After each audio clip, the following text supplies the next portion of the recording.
What's going on, everybody?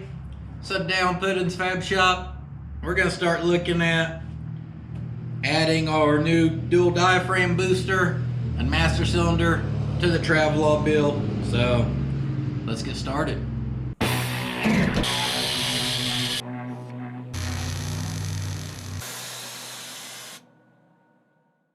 The Travelall from the factory had power brakes. It had an 8-inch brake booster. I don't believe it is a dual diaphragm like this one, but it did have power brakes. So this would be the adapter plate that bolts to the firewall. Now the steering column comes through towards the top of this. So it's right there.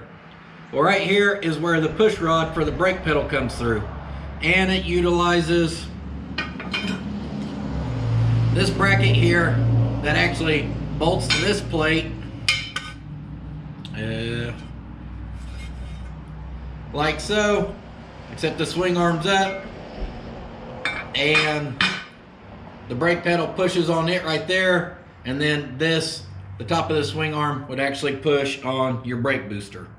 So this is to get it up and out of the way so it can actually clear the steering column, because even with this adapter, the amount of room between the steering column and the brake booster, it was still pretty close from the factory.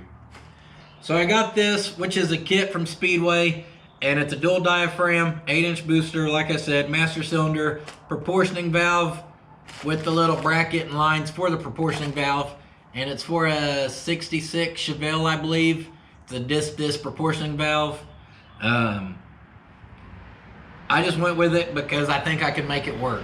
I got this the other day, kind of opened it up to be able to do a quick glance at it, and the bolt pattern was slightly different, not much. I did take my carbide and ream each one of those just a hair. It did not take much at all, and it makes it where we can bolt this up.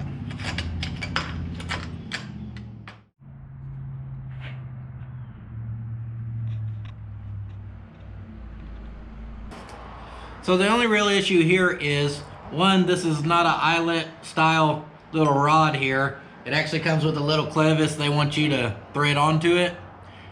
And if you added it and then hooked it to the swing arm, we're gonna be behind this mounting surface.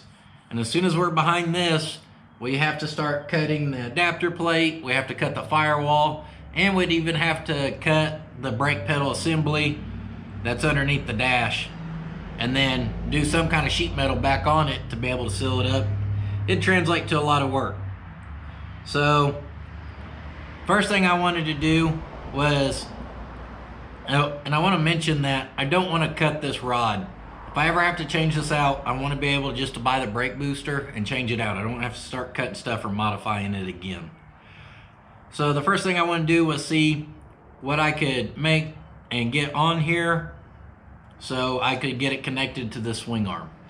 So add a little jam nut on here, and here's a little eyelet that I built real quick. That's just some 3/8 steel, drilled a 3/8 hole, and from the top of that nut to the center was 7/8 of an inch.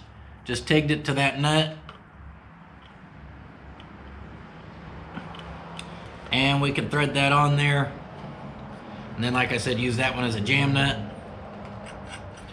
Line that swing arm up, put a rod in there, and you can see how much further back we are. So, right at 1.25 inches.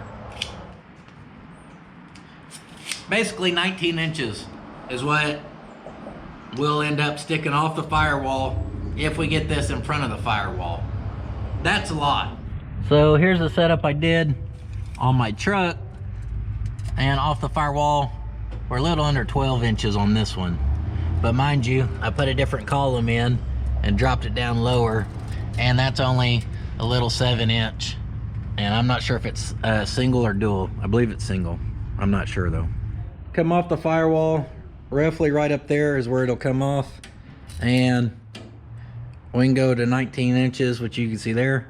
That's sticking out quite a bit. when I first seen it, I absolutely hated it, and I started brainstorming a million ideas.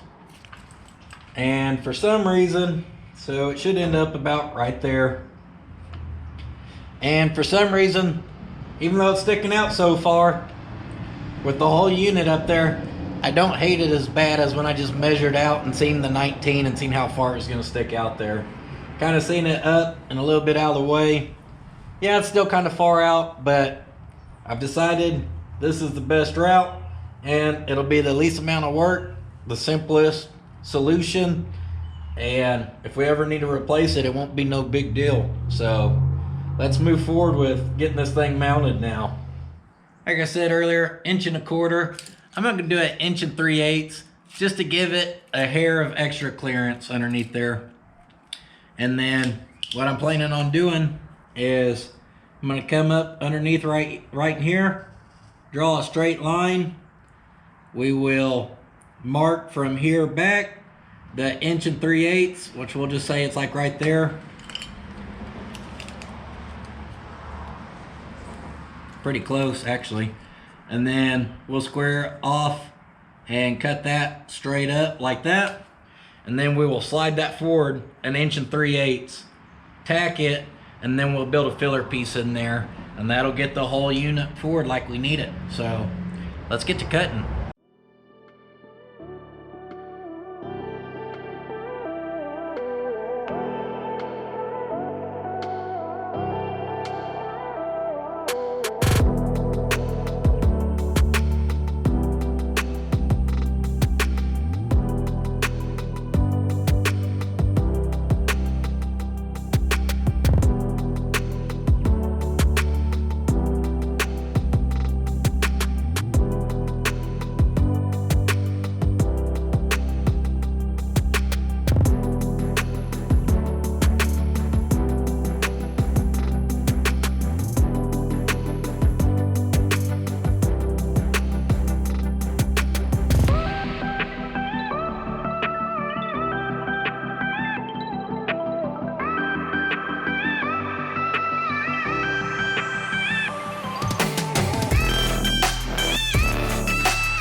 One's done, looks good.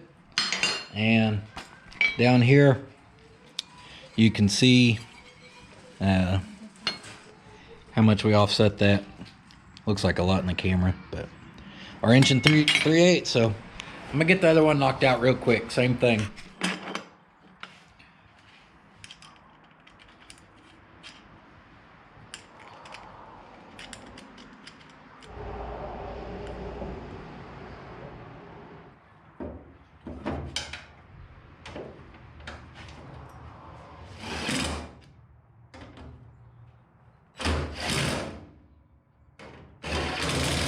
Threw a few bolts in here.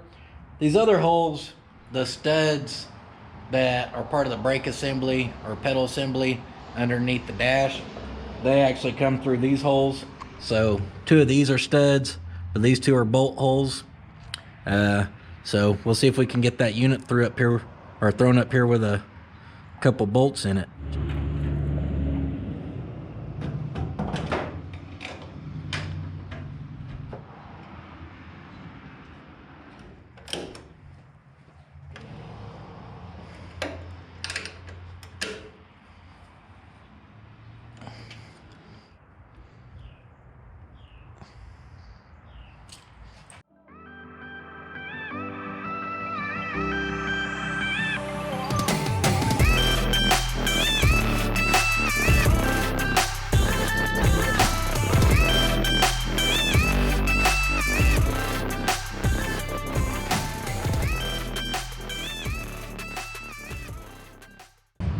All right, well, that's pretty simple. A couple things I noticed. Right behind this eyelet up here where it pivots on the swing arm, there is a hole for that adapter plate right there. So we'll probably have to shave that hole and cut off one stud off the brake assembly for the pedals underneath the dash. But other than that, still a good amount of room in between here.